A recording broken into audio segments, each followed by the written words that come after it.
Morning बच्चों। झांसी की रानी कविता में इसके पूर्व के वीडियो में हम लोग 6 पैराग्राफ पढ़ चुके हैं। इस वीडियो में हम लोग पैराग्राफ 7 स्टार्ट करेंगे। पैराग्राफ 7। अनुनय विनय नहीं सुनता है, विकट फिरंगी की माया, व्यापारी बन दया चाहता था जब वह भारत आया। डलहौजी ने पैर पसारे, अब तो पलट गई काया, राजाओं नवाबों को भी उसने पैरों ठुकराया। संदर्भ पूर्ववत। प्रसंग प्रस्तुत पद्यांश में कवयित्री डलहौजी की क्रूरतापूर्ण छल कपटपूर्ण नीति का वर्णन कर रही हैं। व्याख्या। प्रस्तुत पद्यांश में कवयित्री कह रही हैं कि जब डलहौजी ने झांसी के किले पर अपना झंडा फहरा दिया, अपना आधिपत्य कर लिया, तब लक्ष्मीबाई ने उससे बहुत ही विनती की, प्रार्थना की, लेकिन डलहौजी लक्ष्मीबाई की विनती को स्वीकार नहीं किया। विकट फिरंगी की माया, व्यापारी बन दया चाहता था जब वह भारत आया। यह अंग्रेजों की माया ही थी कि जो अंग्रेज भारत में व्यापारी बनकर आए थे, व्यापार करने आए थे, वह आज यहाँ के शासक बन बैठे थे। डलहौजी ने पैर पसारे, अब तो पलट गई काया। डलहौजी अपनी हड़प नीति के माध्यम से भारत के एक एक राज्यों पर अधिकार करना शुरू कर दिया था और अब तो स्थिति ये थी कि पूरी परिस्थितियां डलहौजी के पक्ष में थीं। राजाओं नवाबों को भी उसने पैरों ठुकराया। जो राजा, जो नवाब अंग्रेजों को हुक्म देते थे, आज उन्हीं राजाओं, उन्हीं नवाबों को डलहौजी ने अपने पैरों से ठुकरा दिया था। रानी दासी बनी, बनी यह दासी अब महारानी थी। अब यहाँ की जो रानियां थी वो दासी बन गई थी और जो दासी थी वो महारानी बन गई थी। अर्थात जो अंग्रेज यहाँ पर दास की तरह थे, राजाओं नवाबों की आज्ञा का पालन करते थे, आज वही अंग्रेज अब यहाँ के राजाओं नवाबों को आज्ञा दे रहे थे। और जब राजा नवाब अंग्रेजों के अधीन थे तो यहाँ की रानियां भी दासी की तरह हो गई थी। बुंदेले हरबोलों के मुंह हमने सुनी कहानी थी, खूब लड़ी मर्दानी वह तो झांसी वाली रानी थी। कवयित्री कह रही है, हर हर महादेव का उद्घोष करने वाले हरबोलों के मुंह से हमने ये किस्से कहानी सुनी थी कि झांसी की रानी युद्ध भूमि में मर्दों के समान बहादुरी से लड़ी।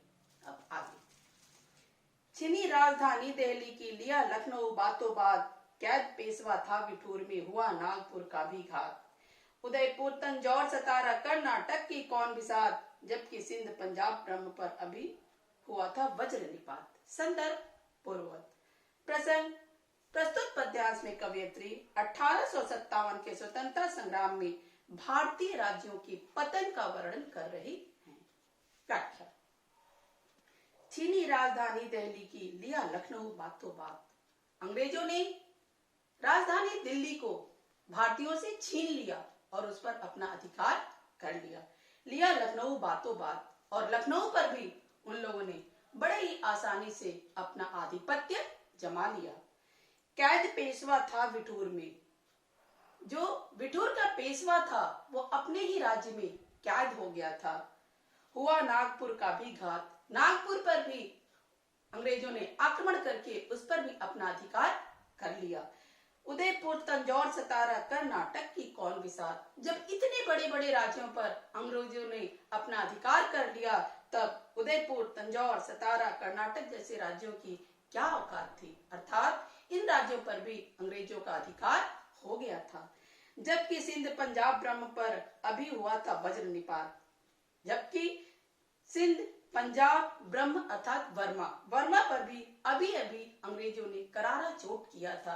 अर्थात उस पर भी उन लोगों ने आक्रमण कर दिया था और आक्रमण करके उसे भी अपने राज्य में विलीन कर लिया था। बंगाल मद्रास आदि की भी तो यही कहानी थी। बंगाल मद्रास आदि राज्यों की भी यही कहानी थी। अर्थात उस पर भी अंग्रेजों का आधिपत्य हो गया था।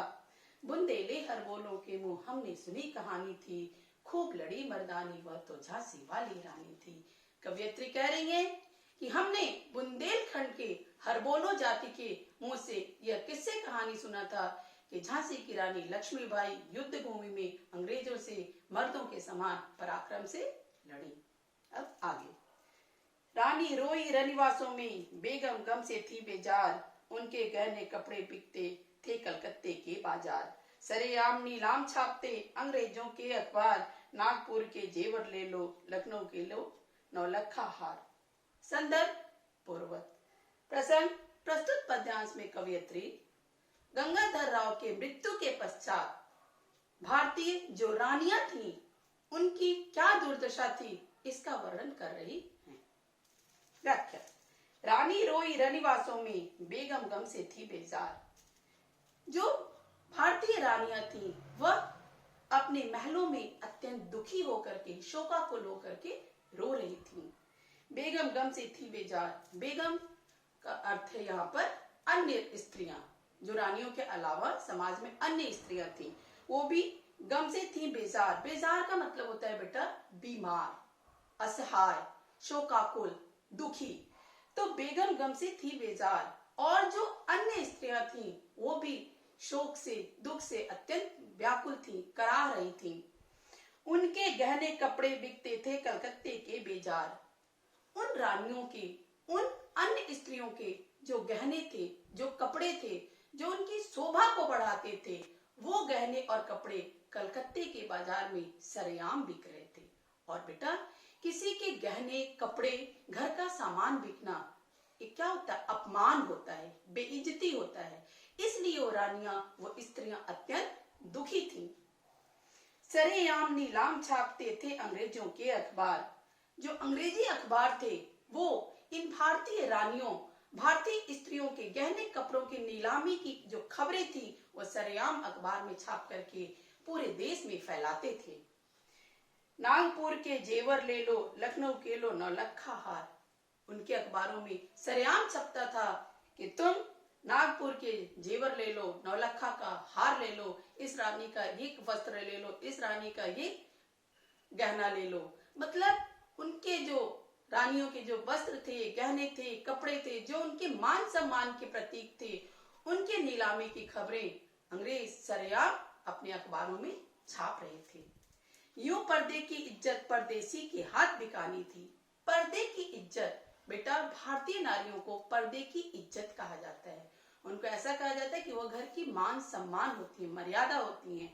और यहाँ पे परदेसी जो कहा गया है वो अंग्रेजों को कहा गया है।